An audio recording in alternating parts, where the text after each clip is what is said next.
La bio-inspiration, c'est l'art de s'inspirer de la nature et d'imiter ses principes pour innover et pour créer, notamment en réponse aux besoins sociétaux et environnementaux. La démarche en tant que telle n'est pas nouvelle, mais la bio-inspiration a atteint une place majeure dans notre société en raison de deux développements principaux. Le premier, c'est qu'on se rend compte que nos systèmes humains actuels ne sont plus compatibles avec un bon fonctionnement de la biosphère. Il faut que nous trouvions une façon d'avancer qui ne met pas en risque les services et les biens écosystémiques dont nous dépendons, dont toute la vie dépend. La nature peut nous enseigner comment le faire en suivant ses principes de régénération, d'adaptabilité, de multifonctionnalité, de coopération. Et le deuxième développement, c'est que notre progrès en matière de connaissances biologiques et compétences technologiques permet de fabriquer aujourd'hui des matériaux, des processus, des systèmes basés sur la nature qui sont beaucoup plus efficaces, optimisés et intelligents qu'avant. Donc c'est vraiment une situation gagnant-gagnant pour la société, l'environnement et l'industrie. Où se trouve l'histoire naturelle dans tout cela? Les musées d'histoire naturelle ont un rôle unique à jouer dans l'écosystème biomimétique, en France et mondialement. Nous menons de la recherche bio-inspirée dans nos 3 départements scientifiques sur plein de différents sujets. La biorobotique, l'architecture bio-inspirée, l'éco-urbanisme et même le potentiel thérapeutique des composés biologiques. En plus, à travers nos programmes d'enseignement, nous avons la possibilité de former la prochaine génération de biomiméticiens. Mais le véritable mine d'or au sein du musée, ce sont nos collections de spécimens biologiques. Nous avons 68 millions de spécimens biologiques dans nos collections, récoltés et classifiés au cours des derniers 4 siècles, qui constituent maintenant la 3e plus grande collection dans le monde. Ce patrimoine biologique contient un nombre presque infini de solutions bio-inspirées pour répondre aux défis d'aujourd'hui. La bio-inspiration était déjà active au sein du musée, mais nous voulions renforcer cette dynamique. Donc, grâce au soutien du ministère de la Transition écologique et solidaire, nous avons lancé le projet Bio-Inspire Museum l'année dernière, en 2019. Ses objectifs sont de valoriser et promouvoir nos activités actuelles, tout en identifiant nos priorités pour l'avenir de manière cohérente et en lien avec nos partenaires comme le CBIOS. C'est une véritable mission transversale pour notre institution. Ce qui nous tient à cœur, c'est que nos ressources, notre expertise soient partagées dans une optique de bio-inspiration éthique et durable pour réduire l'empreinte écologique de Homo sapiens sur notre planète. Et on espère qu'en retour, la bio-inspiration en tant que démarche renforcerait la reconnaissance de l'importance de la biodiversité dans nos vies quotidiennes.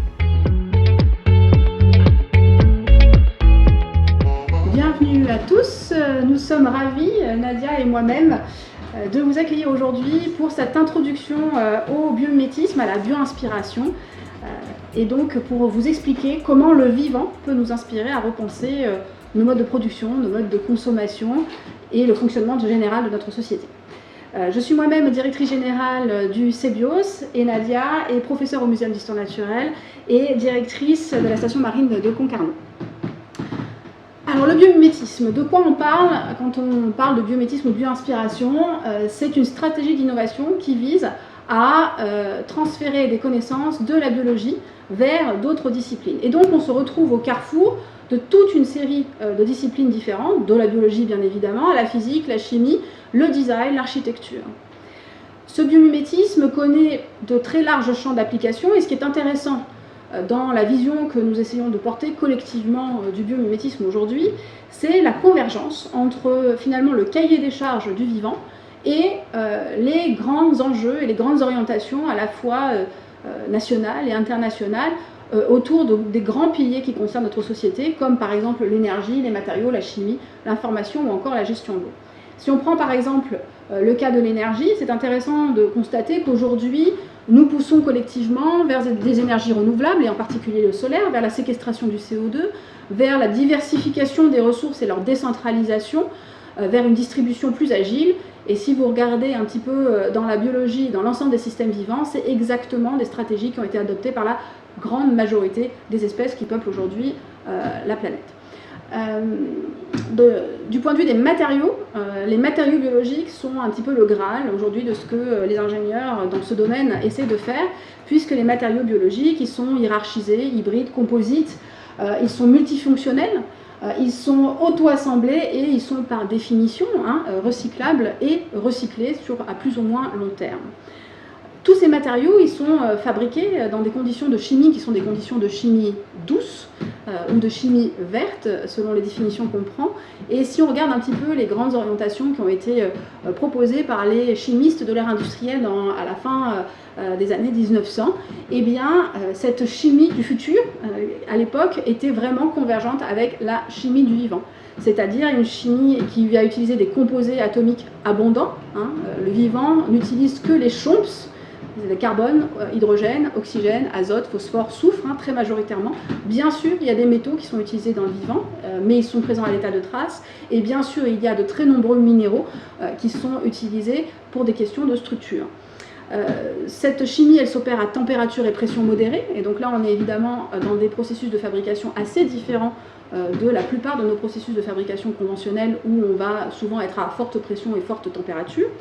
Et on va être dans un solvant universel qui est l'eau, là où la chimie souvent conventionnelle aujourd'hui, pour certains composés, va travailler dans des solvants qu'on appelle des solvants organiques ou d'autres, et qui ne seront pas forcément toujours bénéfiques à l'environnement. Dans le domaine de la gestion de l'information et du signal, dans cette société humaine qui évolue vers de plus en plus de numérique, eh bien, le vivant aussi excelle dans la gestion de l'information et du signal, puisque depuis les premières briques du vivant, qui étaient les quelques premières molécules ancestrales, notamment de l'ADN, eh bien, on avait déjà un système d'encodage de l'information qui s'est ensuite grossièrement entouré d'une membrane pour donner les premières cellules, et puis ensuite tout ceci s'est organisé pour donner des êtres plus complexes, avec du coup des besoins de captation du signal pour pouvoir se reproduire, se nourrir, se préserver des défenses, et donc l'information joue un rôle majeur dans le vivant. Et c'est pour ces raisons que depuis quelques années, on s'intéresse beaucoup à la gestion de l'information dans le vivant pour fabriquer des nouveaux capteurs, des nouveaux senseurs, développer des nouvelles stratégies d'intelligence collective, des nouveaux algorithmes pour l'informatique, et certains vont même à proposer un nouveau stockage de l'information alternatif en faisant comme le vivant, c'est-à-dire en stockant de l'information, notamment dans de l'ADN. Le vivant, on en reparlera un petit peu tout à l'heure, est né dans l'eau et a très longtemps évolué dans l'eau avant d'émerger. Et donc, comme vous le savez tous, l'eau est absolument indispensable à toute forme de vie terrestre, et c'est la raison pour laquelle la grande majorité des organismes vivants ont développé des stratégies pour pouvoir gérer l'eau, donc tant dans sa purification, dans sa collecte dans des milieux arides, au contraire de la gestion en cas de surabondance, ou encore pour son stockage, son transport et sa distribution.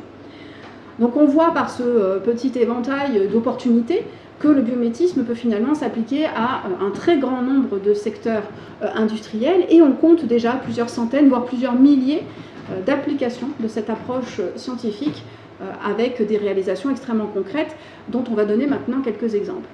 Pour un petit peu balayer ces différents exemples sans faire trop catalogue, on vous propose de les répartir selon les réponses aux grands objectifs du développement durable tels qu'ils ont été énoncés par les Nations Unies.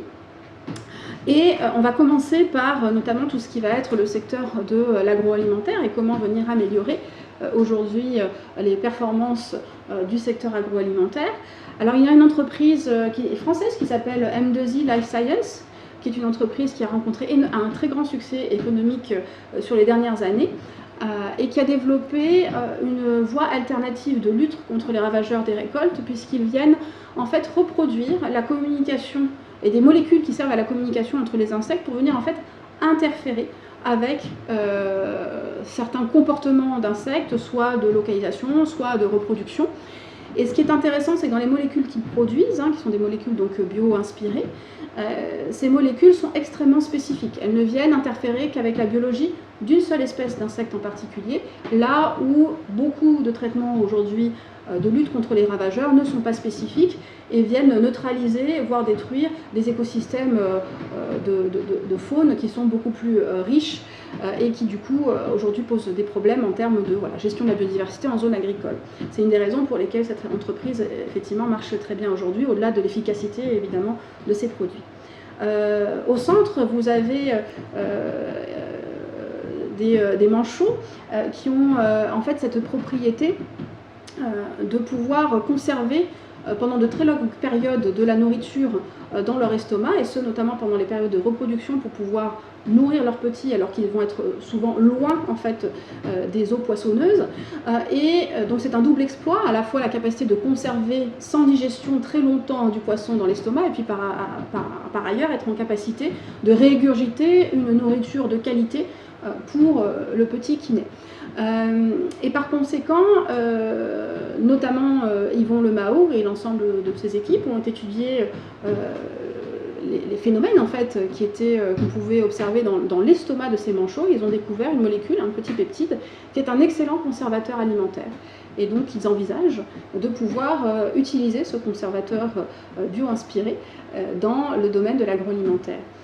Un dernier exemple sur ce volet-là est celui, alors cette fois-ci développé dans un grand centre de recherche dédié à la bioinspiration, le Wyss Institute, basé à Boston et adossé à l'université de Harvard.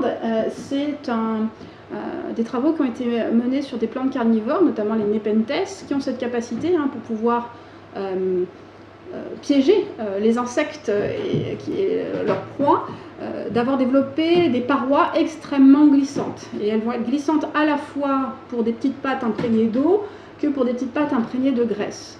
Et ces chercheurs ont étudié finalement les propriétés de ce matériau pour essayer de le reproduire.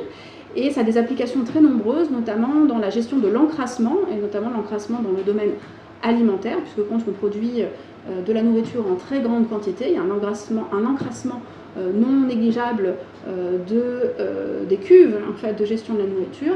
Et ce dispositif-là et ces matériaux-là, ces traitements de surface-là pourraient être utilisés pour éviter l'encrassement. Dans le domaine de la santé, le biométisme a été très largement étudié, puisqu'on est sur un domaine de la biologie appliquée à la biologie et à la médecine.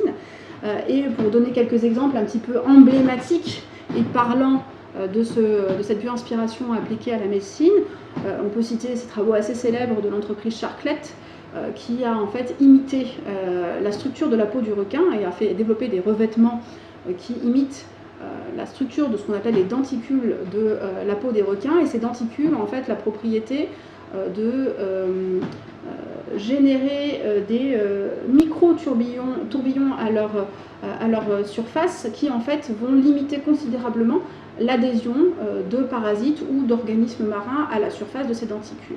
Donc en fait ce sont des surfaces antibactériennes assez efficaces et c'est aujourd'hui appliqué dans le domaine médical entre autres. L'entreprise au centre qui s'appelle l'entreprise Biomatrica a développé, elle, des systèmes de conservation des principes actifs et notamment médicamenteux à température et pression modérée, là où on est assez contraint en général dans le domaine médical, dans les conditions de température, au froid par exemple, dans lesquelles on doit conserver un certain nombre de principes actifs et donc ça génère évidemment des difficultés, des contraintes dans les transports. Et donc ils se sont inspirés, eux, de ce petit arthropode qu'on appelle un tardigrade. Il y a une très grande variété de tardigrades dans le vivant. Il y en a plusieurs centaines d'espèces. C'est un petit organisme qui mesure au plus entre 1 et 2 mm et souvent moins d'1 millimètre. Et cette espèce, comme un certain nombre d'autres, hein, c'est juste un emblème finalement de cette capacité-là, peut survivre à peu près à toutes les conditions les plus extrêmes, puisque vous le mettez en milieu très sec, vous le mettez à forte pression, à forte température, il est capable de résister. Et en partie, il est capable de résister à ces fortes contraintes parce qu'il a, pour schématiser, cette capacité à se lyophiliser. Il va remplacer les cellules de son organisme par un sucre, et ça va permettre en fait de conserver les propriétés à l'intérieur de la cellule, de conserver les molécules importantes de la cellule viables. Et lorsque les conditions vont être réunies, cet organisme va regonfler et repartir. Et donc, ce sont des propriétés évidemment absolument phénoménales et très prometteuses dans le domaine de la médecine. C'est les raisons pour lesquelles, notamment, le tardigrade a été utilisé par cette entreprise pour faire de la conservation et du transport de principes actifs. Enfin, un exemple un peu plus trivial, l'entreprise Terumo a développé de nouvelles aiguilles pour le prélèvement sanguin en s'inspirant des organes piqueurs du moustique, puisque en fait la douleur que vous sentez quand un moustique vous pique, en général c'est trop tard, c'est le venin en fait qui vous fait mal, mais la piqûre est indolore. Donc ils se sont inspirés de la capacité du moustique à piquer sans douleur pour développer des systèmes de piqûres indolores. Alors, nous sommes au Festival des sciences de Saint-Brieuc, donc on va parler de breton. On a une très grande fierté nationale sur cette question de la bio-inspiration et de l'Alliance avec le vivant pour l'innovation, qui est le travail mené par Franck Zal depuis plusieurs années, voire plusieurs dizaines d'années maintenant. Franck Zal est un grand expert des vers marins. Il fait partie des rares chanceux qui ont pu descendre à plusieurs kilomètres de profondeur pour aller observer les grands vers des fonds marins. Mais finalement, il a consacré les dernières années de sa vie à travailler sur un petit ver relativement commun, le ver arénicole, qui est ce petit ver que vous avez tous déjà remarqué par les traces qu'il laisse, puisque c'est ceux qui font les petits tortillons de sable sur les plages, notamment sur les plages bretonnes. Et donc ce ver est doté d'une hémoglobine, et Franck Zal, donc, qui séquestre l'oxygène, et Franck Zal s'est posé la question de comment font ces organismes marins qui vivent donc dans le sable des plages pour résister finalement à l'absence d'oxygène à marée basse, lorsqu'ils ne sont plus immergés dans l'eau. Et cette capacité de résistance est due à la nature même de leur hémoglobine et à la composition moléculaire de leur hémoglobine, qui est capable de séquestrer 40 fois plus d'oxygène que l'hémoglobine humaine. Ce qui est assez génial, c'est que c'est une hémoglobine libre. Nous, notre hémoglobine, elle est fixée sur des globules rouges. Là, c'est une hémoglobine qui est libre. Cette hémoglobine, elle est compatible avec l'homme et en plus universelle. Et donc, c'est évidemment une petite révolution, notamment dans le domaine des greffes.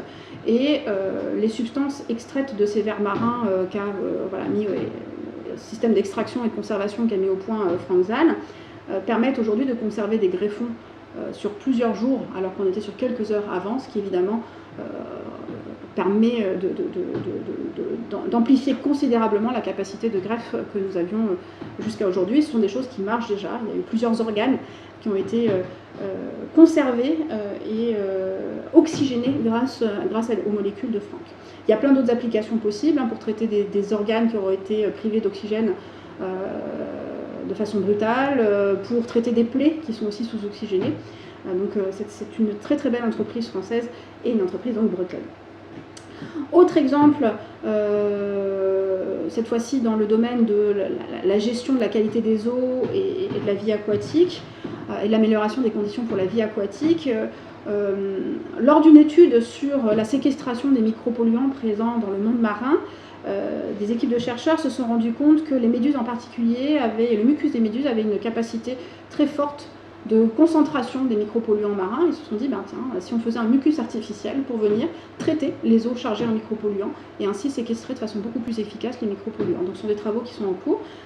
C'est une collaboration entre des chercheurs basés en région sud et Chem Biopharm qui est basé en Nouvelle-Aquitaine pour pouvoir développer, entre guillemets, ces systèmes artificiels de séquestration dans un mucus type méduse. Toujours sur cette question de qualité des eaux, il y a pléthore d'exemples d'applications ou de traitement de l'eau. Les aquaporines sont des petits canaux qui sont présents sur un certain nombre de cellules et qui en fait ne laisse passer que la molécule d'eau. Donc c'est un filtre unique à la molécule d'eau. Et donc l'entreprise Aquaporine a mis au point des membranes sur lesquelles il y avait ces petits canaux bio-inspirés qui ont été mis en œuvre et donc qui permettent d'avoir des filtres extrêmement efficaces. L'entreprise Suez Environnement, elle a développé, alors c'est une autre stratégie, hein, là on est entre la bio-inspiration et ce qu'on va appeler l'ingénierie écologique. En aval des stations d'épuration, il reste quand même, malgré le processus d'épuration qu'on peut avoir dans ces stations-là, des micropolluants. Et donc on doit pouvoir traiter ces micropolluants. Et ces micropolluants-là, justement, on sait que dans les milieux naturels, ils vont avoir tendance à se fixer et à être séquestrés par les écosystèmes naturels. Et donc là, ce qu'ils ont fait, c'est qu'en aval des stations d'épuration, ils ont recréé des zones humides artificielles en comprenant le rôle de chacune des espèces, qu'elles soient végétales ou animales, dans finalement cette fixation des micropolluants, pour pouvoir créer des zones humides artificielles en aval des stations d'épuration et ainsi améliorer ce système-là. Donc là, on vient s'inspirer d'un écosystème complet, et puis en plus, ça a plein d'autres co-bénéfices, c'est qu'on vient restaurer des zones humides, et on a vraiment besoin de restaurer des zones humides parce que ce sont des écosystèmes extrêmement importants à l'échelle plus large. Et puis, par ailleurs, évidemment, pour les riverains, c'est quand même plus sympa d'avoir un écosystème naturel que d'avoir des stations d'épuration à la chaîne. L'entreprise LB Petro, elle, a développé historiquement un système anti-évaporation. Il faut voir que dans beaucoup d'industries où on a des cuves avec des liquides, souvent on a un énorme problème de l'évaporation de ces cuves, parce que c'est des cuves qui font de très grandes surfaces, donc plus vous avez de surface, plus ça va s'évaporer. Donc LB Petro se sont intéressés aux lentilles d'eau, et donc à la capacité des lentilles d'eau. Si vous avez déjà eu la chance de vous déplacer sur des canaux dans lesquels vous avez des lentilles d'eau, ou au-dessus de mares dans lesquels vous avez des lentilles d'eau, eh bien, si vous venez passer un bateau ou une pagaie sur ces surfaces-là, les lentilles d'eau vont s'écarter, et puis très rapidement, sans qu'il y ait de mouvement volontaire du végétal, par leur forme et leur morphologie, elles vont venir retapisser en fait la surface de l'eau pour optimiser leur photosynthèse. Et en fait, c'est ce phénomène-là qui a été détourné par LB, alors fait inspirer et détourné, puisqu'il a créé des lentilles d'eau artificielles que vous venez en fait déverser. Vous venez déverser un tas de lentilles artificielles sur votre cuve. Elles viennent se répartir naturellement et passivement sur votre cuve et empêcher comme ça, de façon considérable, l'évaporation dans les cuves. Autre catégorie d'exemples et d'applications, dans le domaine de l'énergie, des énergies renouvelables, on en parlait un tout petit peu en introduction. Un des grands espoirs de la bio-inspiration à l'échelle nationale et internationale, c'est ce qu'on appelle la photosynthèse artificielle. Donc, comme son nom l'indique, c'est comment imiter le phénomène naturel de captation de l'énergie solaire par les espèces vivantes, et notamment une grande majorité de végétaux, pas que, il y a aussi des organismes marins qui font de la photosynthèse, bien entendu. Vous avez des travaux qui sont menés à l'université d'Harvard, mais aussi en France, remarquables sur cette question de la photosynthèse artificielle, notamment pour la production d'hydrogène. Comme vous le savez, l'hydrogène fait partie des grandes promesses énergétiques. Se pose la question de sa production dans des conditions à la fois douces et avec des rendements énergétiques satisfaisants. Et la photosynthèse artificielle, même si ces rendements pour l'instant sont encore un peu faibles, offre des opportunités remarquables. Au centre, vous avez une entreprise qui s'appelle InEnergy, qui est une entreprise française, qui, elle, développe des hydroliennes ondulantes. La plupart des hydroliennes aujourd'hui fabriquées sont des hydroliennes rotatives, qui viennent récupérer par rotation l'énergie des courants. Là, on est sur, cette fois-ci, des hydroliennes ondulantes, comme c'est quand même un des mouvements les plus répandus en milieu aquatique. Cette hydrolienne a pour avantage par rapport aux hydroliennes conventionnelles, donc d'être à des coûts à peu près équivalents, mais surtout d'être implantée plus proche des côtes ou voire en zone fluviale, parce qu'elle marche aussi à faible débit. Et évidemment, pour des raisons morphologiques, elle a un bien moindre impact sur la biodiversité que des hydroliennes rotatives sur lesquelles il y a un risque de choc évident. J'aime bien cet exemple également, qui est un exemple plutôt exploratoire, mais qui montre le changement, finalement, le changement de la pensée des ingénieurs. puisque Renault Automobile a mené il y a quelques années des travaux en collaboration avec un laboratoire, celui de Véronique Billat à l'université d'Evry. Véronique Billat est une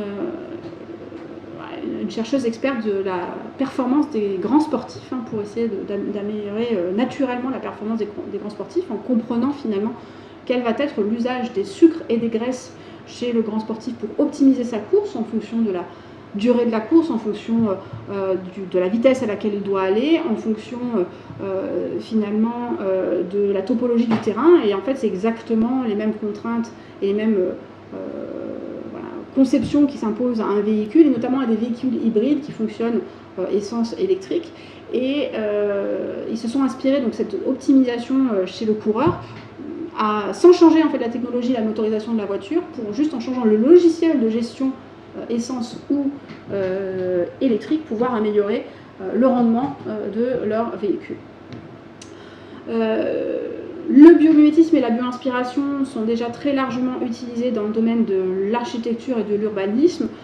Pour donner un grand classique, ce sont les travaux menés par Mick Pierce, qui est un architecte installé en Afrique et qui a notamment fait des bâtiments au Zimbabwe, et sur celui-ci, qui est le l'Eastgate Center à Harare, il s'est inspiré de la termitière comme modèle, puisque les termites dans ces régions-là sont capables de conserver une température entre 20 et 25 degrés, quelle que soit l'amplitude des changements de température à l'extérieur. Il peut faire près de 50 degrés la journée, il peut faire des températures très basses la nuit, et pour autant la température intérieure reste à peu près constante, parce que ces termites vivent en collaboration avec des champignons qu'elles élèvent, et la croissance de ces champignons ne se fait qu'à ces températures-là. Et il y a tout un système de galeries, de cheminées, à la fois dans le sol et à différentes zones de la termitière, qui permettent d'avoir une ventilation naturelle extrêmement efficace, au-delà du fait qu'en plus la termitière est en terre, et la terre a aussi des propriétés thermiques extrêmement intéressantes. Et donc Mick Pierce s'est inspiré du système de ventilation et des qualités présentes au sein de la termitière pour pouvoir développer son bâtiment. Au centre, vous avez un système intéressant, mécaniquement parlant, d'ombrière et donc de gestion de la lumière dans les bâtiments, qui est un énorme enjeu, notamment thermique, à la fois de confort mais aussi de thermique, en s'inspirant des mouvements qu'on peut observer chez certains végétaux, et notamment sur ce végétal tropical là. Et enfin, à droite, vous avez des travaux expérimentaux qui sont menés avec des applications architecturales à l'université de Stuttgart, où on va venir s'inspirer des pommes de pin. Les pommes de pin, passivement, elles s'ouvrent et elles se ferment en fonction de l'humidité ambiante, pour pouvoir en fait gérer de façon plus optimale la dissémination des graines.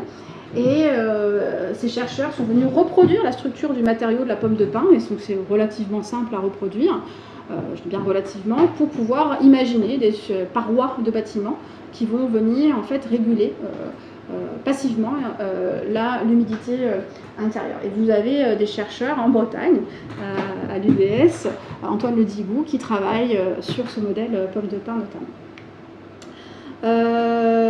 Un autre exemple dans le domaine de cette fois-ci vie terrestre, et là on est sur comment la chimie peut aider à améliorer les conditions de vie terrestre, et notamment lorsque ces conditions-là ont été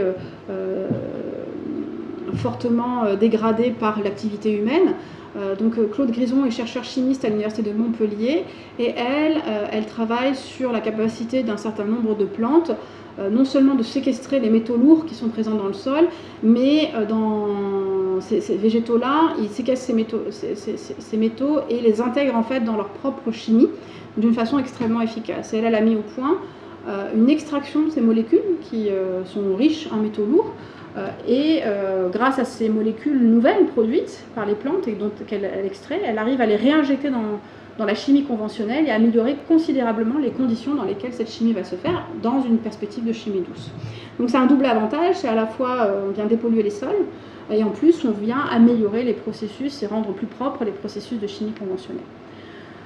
Enfin, dernier domaine qu'on illustrera là, c'est le domaine de la gestion de l'information et du signal. J'aime beaucoup cette figure qui a été élaborée par des chercheurs de l'université de Bath qui en fait se sont amusés à faire une comparaison dans la résolution des problèmes entre le monde technologique et le monde vivant. Et là où le monde technologique, en général, pour une résolution d'un problème technique, va utiliser de l'énergie et de la matière, le vivant va principalement utiliser de l'échange efficace d'informations et être sobre en matière et en énergie, ce qui évidemment est une leçon importante au regard des enjeux qui se portent sur notre industrie aujourd'hui. Pour illustrer, donner un exemple d'entreprise aujourd'hui qui travaille sur cette question de la gestion de l'information et du signal, on peut citer les travaux et les aboutissements assez remarquables de Prophétie. Prophétie est une entreprise issue des travaux menés par l'université de Jussieu et par l'Institut de la Vision notamment. Et eux, ils se sont intéressés à la façon dont notre œil et notre cerveau perçoivent en fait l'information visuelle. C'est-à-dire que votre cerveau, lorsqu'il analyse une image en face de lui, n'analyse pas 100% du champ visuel et en plus, entre guillemets, à haute définition. Il ne va venir analyser réellement que le sujet d'attention et donc en général le sujet qui est en mouvement. Et c'est exactement ces phénomènes-là qu'ils ont pu reproduire. En gros, pour schématiser très grossièrement, c'est comme si l'acquisition était déjà compressée. Vous ne faites pas de la post-compression, vous faites de la compression dès l'acquisition. C'est comme si vous aviez une caméra de vidéosurveillance où finalement, plutôt que de tout filmer, d'analyser a posteriori, la caméra ne va finalement détecter et enregistrer que s'il y a réellement un changement dans l'image. Et donc, au regard de la consommation drastique d'énergie de nos serveurs, et notamment liée au transfert des images, et notamment des vidéos, évidemment, Prophétie est une très belle innovation pour apporter plus de sobriété énergétique dans le monde numérique. Si on prend un peu de hauteur, les écosystèmes naturels servent également d'inspiration. Alors dans le domaine de l'agriculture, c'est probablement un des domaines dans lesquels c'est historiquement le cas. On l'a perdu de vue un petit peu avec l'agriculture conventionnelle industrielle. On est en train d'y revenir en essayant de reproduire des écosystèmes naturels pour l'agriculture. Dans le domaine de l'urbanisme, on s'intéresse de plus en plus à réfléchir à des projets urbains comme des écosystèmes naturels qui fonctionneraient et rendraient les mêmes services que ces écosystèmes naturels. Et enfin, il y a un mouvement de pensée qui est en train d'émerger sur finalement, est-ce qu'on a de nouveaux modèles économiques, de nouveaux modèles d'organisation qui pourraient être également inspirés du vivant. Mais ces travaux-là méritent encore assez largement d'être approfondis du point de vue scientifique. Vous aurez constaté que dans la plupart des exemples, la plupart des orientations que je vous ai données, il y a très souvent des organismes marins qui sont représentés. Et ça, effectivement, la biodiversité marine est extrêmement riche, elle est extrêmement ancienne aussi. Et donc, le monde marin offre des opportunités assez remarquables en termes de bioinspiration et de biomimétisme. Et je vais laisser la parole, du coup, à Nadia pour nous en parler. Oui, ok. Merci Camilla. Bon. Oui, alors pourquoi s'intéresser à ce domaine marin? Déjà, une petite contextualisation. Le domaine marin apporte déjà beaucoup en termes d'approvisionnement. Le poisson que vous mangez, les moules, l'aquaculture, les énergies marines renouvelables. En termes de régulation, excusez-moi. Voilà. En termes de régulation, ce que les gens oublient très souvent, c'est que le phytoplancton, c'est-à-dire le plancton végétal, va fournir plus de 40% de la photosynthèse de la Terre. Donc c'est un rôle très important, rôle de support, et puis bien sûr, en termes de bien-être et culture, je passe le nautisme, les arts, et puis on verra dans la suite de la présentation quel support culturel il peut y avoir. Alors, l'océan, même si on dit régulièrement qu'on le connaît très peu, l'océan, 1 à 2% de l'océan a été exploré, eh bien, malgré tout, nous a permis d'avoir 13 prix Nobel, notamment dans tout ce qui a trait à la médecine, aux molécules. Justement, en parlant de molécules, actuellement, il y a plus de 25 000 molécules d'intérêt pour la pharmacopée qui ont été découvertes. Alors, je vais vous présenter là un animal très particulier. Ça s'appelle un crinoïde pédonculé. C'est un échinoderme, tout comme les oursins que vous devez connaître. Les Bretons connaissent les oursins et les étoiles de mer. On est dans le même ensemble. Cet animal-là, on le connaît depuis pas si longtemps que ça. Il a été découvert pour la première fois en 1987 donc nouveau pour la science, hein, pas pour le monde marin. Cet animal-là est un animal qui va se nourrir des particules en suspension dans l'eau, donc qui va s'adapter au courant. Donc en disant ça, je me dis, bah tiens, peut-être que les gens qui font des éoliennes pourraient s'en inspirer. Ça, c'est une petite aparté. L'intérêt de cet animal-là, c'est que lorsqu'on a fait le screening, c'est-à-dire qu'on a regardé toutes les molécules que possédait cet animal, il y en a une qui est apparue, qui est nouvelle, qui s'appelle le gymnochrone. Et ce gymnochrone a comme propriété d'être actif contre la dengue. Alors la dengue, c'est une maladie tropicale. Il y a à peu près 50 millions de personnes touchées par an, avec des cas mortels. Ça se transmet par une piqûre de moustique. Hein, tout à l'heure, Camilla, tu nous expliquais bien. Voilà, le moustique transmet la dengue. Et actuellement, il n'y a pas de traitement ni de prophylaxie pour cette maladie-là. Eh bien, ce gymnochrone a permis d'établir un vaccin qui a été testé, qui est en finalisation, et va permettre ainsi de résoudre et de traiter une maladie importante dans les milieux tropicaux. Et j'allais dire, actuellement, il y a des cas qui arrivent du côté de Marseille, donc ça va nous intéresser plus particulièrement. Un autre animal que je n'ai pas amené là, qui est également intéressant en termes de molécules actives, c'est un bryozoaire qui a permis de découvrir la bryostatine. Et la bryostatine a également un intérêt, c'est un candidat pour traiter l'Alzheimer. Sauf que pour faire 1 gramme de cette molécule, il faut 1 tonne d'animal. Et là, il est vraiment intéressant de pouvoir refaire cette molécule sans l'extraire de l'animal. On est dans un aspect un peu éthique. On ne va pas aller épuiser la ressource que nous fournit l'océan. On va s'en inspirer pour pouvoir fournir de nouveaux médicaments. J'ai passé aussi, j'ai beaucoup parlé de santé. Les organismes marins interviennent beaucoup dans la cosmétique, hein, Daniel Jouvence, pour ne citer que lui, puisque c'est un Breton. Alors pourquoi s'intéresser au milieu marin? Kalina l'a déjà dit, hein, la vie a démarré dans les océans il y a plus de 3,8 milliards d'années, donc les organismes ont eu le temps d'évoluer, de développer des techniques et des molécules importantes. Et vous voyez, sur ces 3,8 milliards d'années, eh bien, la vie terrestre, hein, sur notre frise, arrive tout au bout, et c'est un faible pourcentage dans ce temps. En termes de biodiversité, on a à peu près 1,5 million d'espèces qui sont reconnues et 280 000 espèces marines. Là, ça paraît un peu étonnant, sachant que quand même les océans représentent 70% de la surface du globe. On verra un peu plus tard pourquoi il y a un peu moins d'espèces marines connues. En revanche, on va avoir plus d'embranchements dans le milieu océanique que terrestre. Alors qu'est-ce que je veux dire? Je veux dire que par exemple les mollusques, les escargots, les limaces, on en trouve aussi bien dans l'océan que dans les eaux douces que sur la terre. En revanche, les échinodermes, hein, les étoiles de mer, les oursins, vous les trouverez qu'en milieu marin.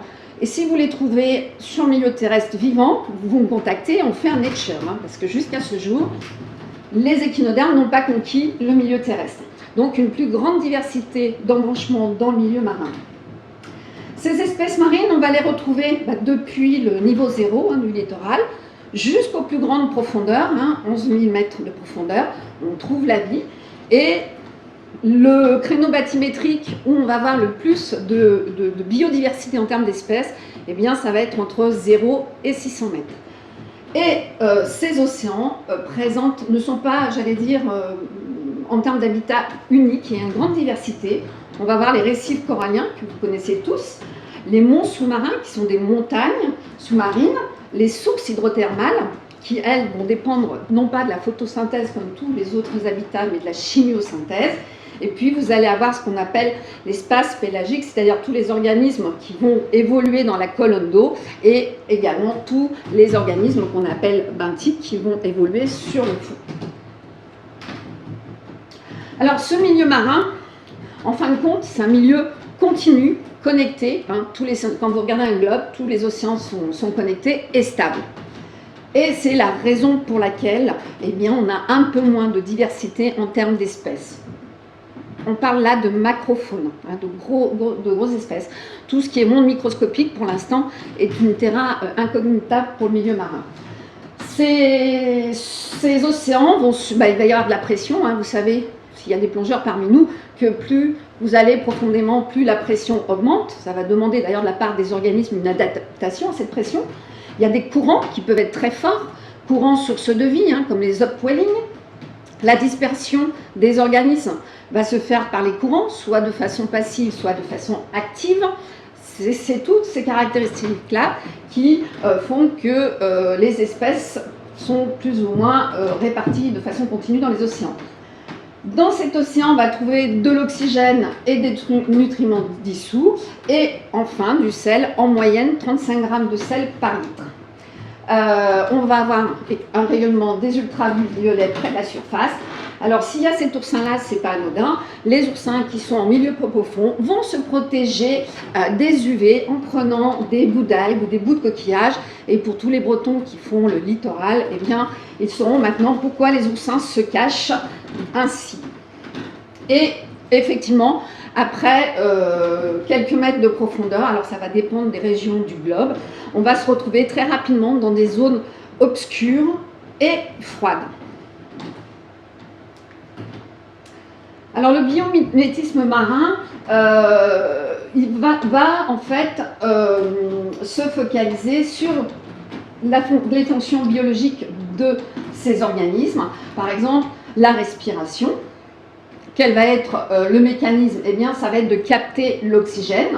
L'oxygène, il est capté de différentes façons, soit absorbé directement par la peau, soit au système des podia pour les échinodermes. Les modèles biologiques vont être les anémones, les branchies de poissons, l'hémoglobine des vers, les diatomées, on a oublié les échinodermes ici, et les applications, elles vont être multiples. Ça va être de la filtration, de la désalinisation, transplantation d'organes, comme on parlait tout à l'heure, Kamina, et vous avez cette déclinaison pour chacune des fonctions. Mais je vais prendre quelques exemples bien précis pour illustrer ce tableau. Alors vous avez ici une éponge, ce qu'on appelle une éponge de verre, Euplectella pour ceux qui veulent avoir son petit nom scientifique. Alors cette éponge, il y a deux écoles. On dit qu'elle a inspiré les architectes de la tour Gherkin à Londres, de par sa forme. Bon, d'autres disent que c'est pas possible. C'est une autre source d'inspiration. En tout cas, ce qui est sûr, c'est que cette éponge fabrique des spicules en silice, hein, ça fait des fibres qui sont longues et très flexibles, et elles ont la propriété de conduire la lumière, en fait tout comme la fibre optique. L'avantage de cette éponge, c'est qu'elle fait ça à température ambiante, et qu'en plus elle intègre du sodium qui va rendre beaucoup plus résistantes ces fibres et beaucoup plus performantes. Et il faut savoir qu'à l'heure actuelle, la fabrication des fibres optiques demande de très fortes températures, donc dépense d'énormément d'énergie, et que nos fibres optiques, vous le savez tous plus ou moins, quand elles sont plutôt longues, elles ont tendance à être cassantes. Donc les industriels s'intéressent au processus de fabrication de ces spicules tels que les éponges les font, afin d'obtenir des fibres optiques qui soient beaucoup plus performantes et faites en termes d'énergie avec des moyens beaucoup plus faibles. Alors, on parlait tout à l'heure de services culturels. Cette éponge abrite de petits crustacés, et dans certains pays asiatiques, comme cadeau de mariage, en gage de fidélité, on offre cette éponge. Après, à chacun sa notion de la fidélité. Alors, on parle d'ancrage, là, sur ce petit tableau. Voici, les Bretons connaissent tous, ce petit mollusque qui est la patelle ou la bernique, qui s'ancre sur les rochers. Et il y a un dicton, en tout cas une phrase couramment dite par les Bretons, hein, c'est qu'on dit d'une personne qu'elle est accrochée à son rocher comme une bernique. Eh bien oui, effectivement, ce mollusque, je ne sais pas si vous avez essayé de le décrocher, mais c'est très dur, et en fait il résiste à la traction grâce à des dents ultra résistantes qui ont une structure très particulière, composée d'éléments vraiment particuliers. Et actuellement, les industriels s'intéressent à ces dents et à leur composition, afin de proposer des matériaux high-tech beaucoup plus performants que le Kevlar, et avec aussi des propositions pour faire des coques de bateaux ou des fuselages d'avions beaucoup plus légers et beaucoup plus résistants. Alors, là aussi, dernier exemple, on va parler d'ancrage. Alors, c'est un oursin, très peu, pas du tout comme nos oursins bretons. En fait, les piquants de cet oursin sont aplatis. Et cet animal va vivre sur des rochers fixés et dans des environnements avec d'importantes vagues. Et ce système lui permet de rester accroché. Pour l'instant, il n'y a pas eu d'application par rapport à cette propriété-là. En revanche, les industriels se sont intéressés à la structure des dents et de la mâchoire et ont étudié son mécanisme et ont fabriqué un appareil à biopsie qui est construit exactement de la même façon que cette mâchoire et fonctionne de façon identique. Ce oursin est construit avec un squelette qui est fait en carbonate de calcium, qui est poreux, on a des mailles, et ces mailles ont inspiré la fabrication des nano-composants de piles au lithium ou de condensateurs, ce qui va augmenter en fait l'efficacité et les performances de ces piles et de ces condensateurs.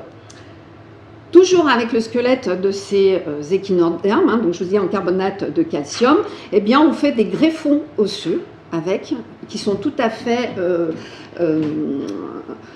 comment dire, je cherche mes mots, acceptés par l'homme quand le greffon est fait. Et en fait, vous voyez, cette structure très particulière a inspiré une société qui propose des structures avec des ossatures très légères et à faible coût. Je te laisse la parole. Merci. Donc on voit qu'il y a une pléthore d'ores et déjà d'exemples de bio-inspiration. Des fois, une inspiration va être issue de l'observation d'une propriété d'un organisme, mais on voit aussi qu'un seul organisme, sur plusieurs aspects, comme l'oursin que tu viens de présenter, finalement peut inspirer toute une série d'innovations sur un seul et même organisme. Donc c'est extrêmement riche. Et pour autant, par rapport à la richesse de la biodiversité aujourd'hui connue, même s'il y a encore beaucoup de choses à explorer, ce biomimétisme-là n'est pas si répandu que ça. On en entend de plus en plus parler, mais comment se fait-il alors qu'il y a une telle opportunité que finalement ce biomimétisme n'ait pas été exploré depuis plus longtemps. Et donc au-delà de ces quelques exemples qui vous ont été présentés, on pressent que voilà, le monde du biomimétisme peut être bien plus vaste que cela, eh bien ce biomimétisme a profondément évolué sur les dernières années, tant en termes de publications scientifiques qu'en termes de publication de brevets. Et donc cette croissance flagrante d'intérêt pour la bioinspiration et le biomimétisme et ses applications du coup de fait, elle vient de la convergence de plusieurs facteurs. D'une part, la connaissance en biologie a énormément progressé et s'accélère parce qu'on a des outils de plus en plus performants pour aller explorer le vivant, aussi bien aux toutes petites échelles qu'aux plus grandes échelles. On a des outils d'exploration, d'imagerie ou autres qui permettent finalement d'acquérir des données beaucoup plus complexes qu'on était en capacité d'avoir avant. Et on a également les moyens aujourd'hui techniques de reproduire des structures naturelles, qui sont des structures extrêmement sophistiquées, qu'on a des difficultés jusqu'à présent à fabriquer dans le monde humain. Finalement, par rapport au vivant, l'être humain a une fabrication plutôt relativement grossière, et donc on a besoin de certains outils et de révolutionner le monde de la manufacture pour pouvoir fabriquer des choses qui ressemblent au vivant. Mais c'est en train d'arriver, on a de plus en plus de choses, par exemple la manufacture additive, l'impression 3D, sont des choses qui permettent de faire aujourd'hui des structures sophistiquées qu'on n'arrivait pas à faire il n'y a pas si longtemps que ça. Donc on a cette convergence entre la connaissance du vivant et des progrès techniques, et puis par ailleurs la convergence de deux autres facteurs également, qui est, j'ose espérer qu'il n'y a plus personne à convaincre qu'on a de très grands enjeux face à nous, des enjeux environnementaux en particulier, et qu'il va falloir changer un petit peu de modèle, qu'on a besoin de nouvelles références, et le vivant est de plus en plus perçu comme une nouvelle référence de développement, comme apporteur d'un nouveau cahier des charges, et c'est la convergence de ces quatre facteurs entre eux qui font qu'aujourd'hui on a cette évolution-là. Au niveau du positionnement international, la Chine et les États-Unis sont de très gros fournisseurs en termes de connaissances, de contributions scientifiques au sujet. C'est lié à la taille de ces pays, évidemment, et au nombre d'universités. Si on faisait le cumul de l'ensemble des pays européens, l'Europe a produit près de 40% des publications internationales. Donc l'Europe est extrêmement bien positionnée à l'échelle internationale dans cette exploration de la biologie pour faire de la bioinspiration. En termes de panorama international, je ne vais pas rentrer dans les détails, le pays qui s'est saisi pleinement du sujet avec plusieurs grands centres de recherche, des politiques en faveur du biométisme, des appels à projets, des financements dédiés, c'est l'Allemagne. La Suisse leur a emboîté le pas plus récemment avec la création de différents centres liés au sujet.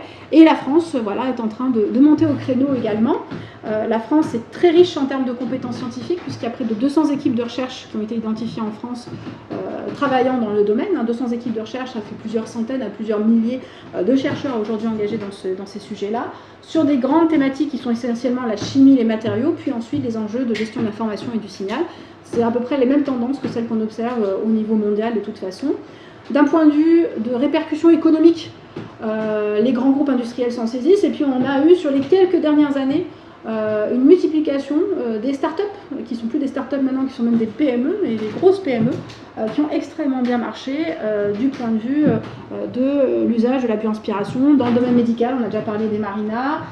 Tissium est une entreprise qui développe des adhésifs bioinspirés pour la chirurgie. Dans le domaine de l'agriculture, on a déjà parlé de M2I Life Science.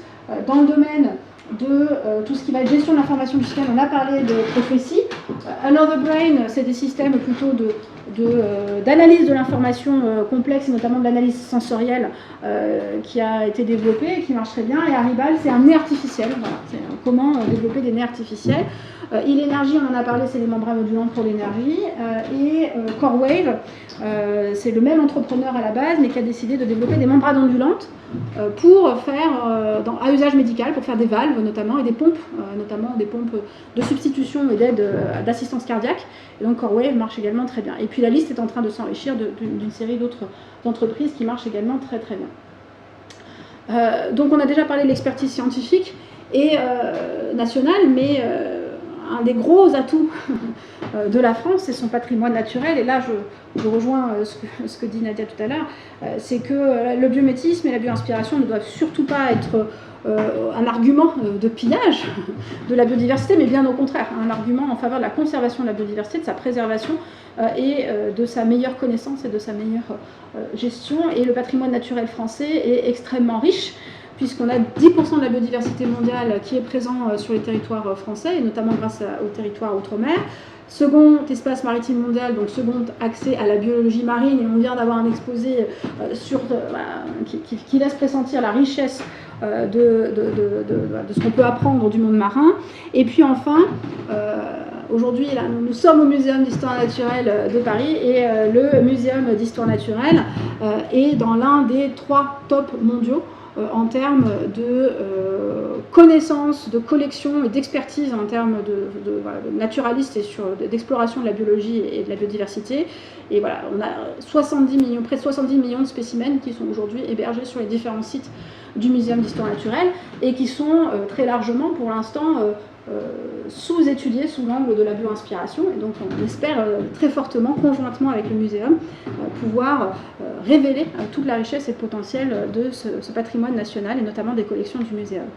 D'un point de vue de la prise de conscience nationale, l'opinion publique se saisit de plus en plus du sujet, et puis progressivement, au cours des années, on a une accélération de la prise en compte par nos différents ministères et l'État français, avec différents rapports qui ont été notamment publiés par le ministère de l'écologie, et puis plus récemment par le ministère de la Recherche, par le CNRS, avec dernièrement un événement qui a eu lieu chez France Stratégie, qui permet de faire une synthèse des grands enjeux du développement du biométisme au niveau national. Parmi les missions du CBIOS, et je reviendrai tout à l'heure sur qui nous sommes et ce que nous faisons, il y a un enjeu de pouvoir donner une vision d'ensemble plus précise de ce qui se passe à l'échelle nationale, certes, mais aussi très opérationnellement, s'engager dans les territoires, parce qu'il y a ce qui se passe à l'échelle nationale, mais l'ancrage et le développement, il va se faire aux échelles plus locales, et donc on essaie de travailler avec différentes régions. Historiquement, on a beaucoup travaillé avec la région Nouvelle-Aquitaine, avec la région Sud, la région Occitanie, et puis avec la région Bretagne, et je vais laisser la parole à Nadia pour nous raconter un petit peu justement qu'est-ce qui se passe en région Bretagne pour la stimulation de cet écosystème du biomimétisme. Merci. Alors la région de Bretagne a un potentiel énorme en termes de biomimétisme marin, pour plein de raisons. Déjà, rien qu'en regardant la côte, on voit que le linéaire de côte, c'est 3200 km d'ouverture sur la mer. Nous avons en Bretagne beaucoup d'équipes de recherche et de sociétés qui travaillent sur les biotechnologies marines. On a des acteurs divers et variés, hein. On a les ports, la plaisance, la navigation, donc la recherche. Et puis là, il y a un petit point en Bretagne qui s'appelle Concarneau. Concarneau se trouve la station marine qui est un des sites du muséum et qui développe énormément le biomimétisme marin en accord avec la BRACESCOP, dans lequel est défini tout un plan par rapport au développement du biomimétisme.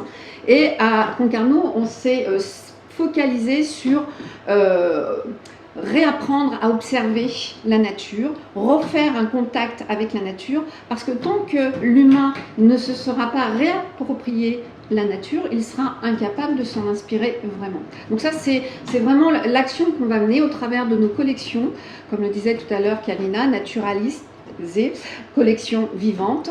On a la chance à Concarneau d'avoir le fonds Explore, qui est spécialisé dans les low-tech et avec lequel on travaille de concert.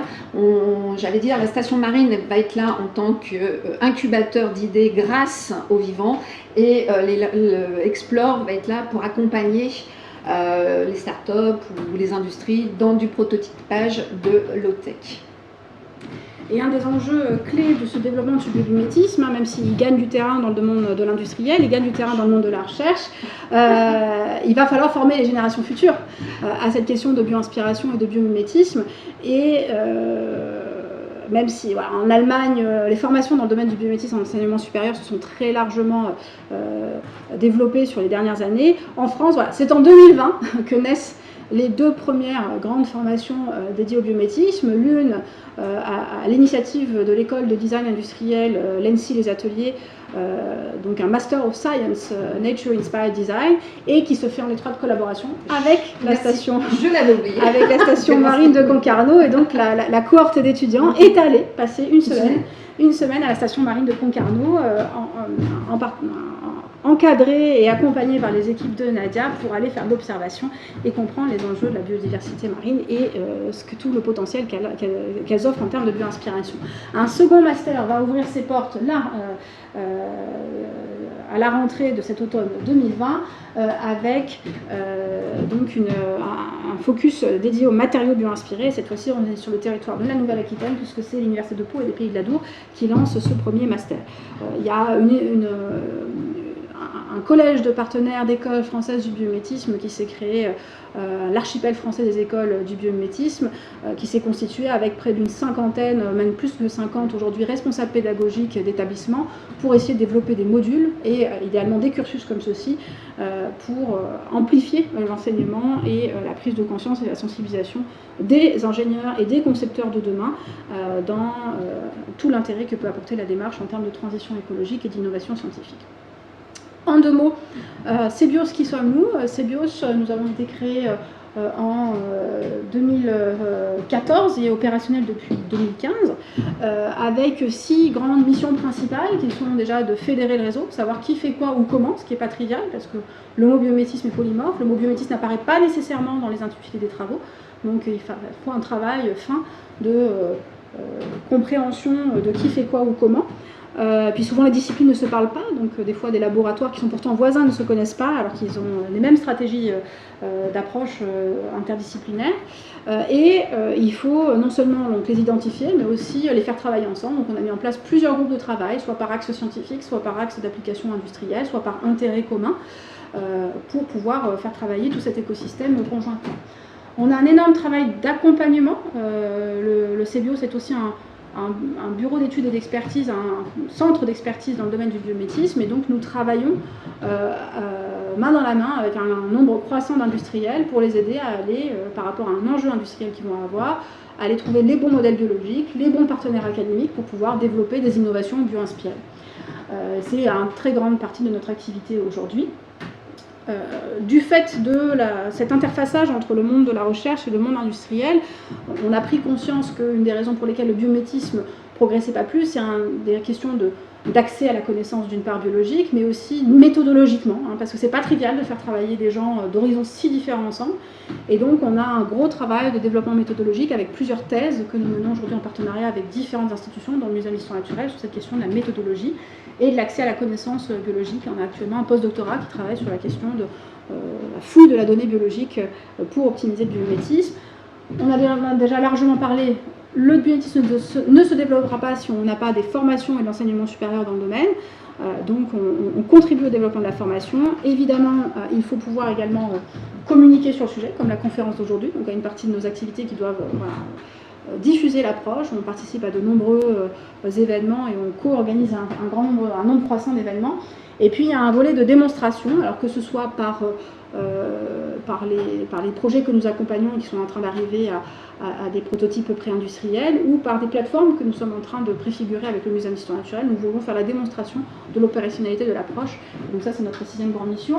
On a une équipe qui grossit vite, qui est principalement constituée de profils pluridisciplinaires, souvent scientifiques, ou en tout cas complétés par des formations scientifiques. On a des physiciens, des chimistes, des biologistes, des architectes, des designers, qui composent aujourd'hui une équipe qui se veut diverse par la nature même de la thématique que nous portons.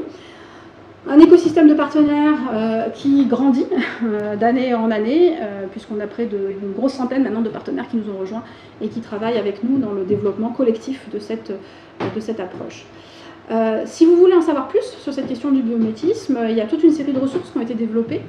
Je vous recommande en particulier les petites vidéos. Nature égale futur dans le muséum et le CBIOS sont tous deux partenaires aux côtés d'un grand nombre d'autres partenaires institutionnels par ailleurs. Donc les petites vidéos Nature égale futur mettent en avant maintenant près d'une soixantaine d'innovations bio-inspirées issues du monde de la recherche ou du monde de l'entreprise en France.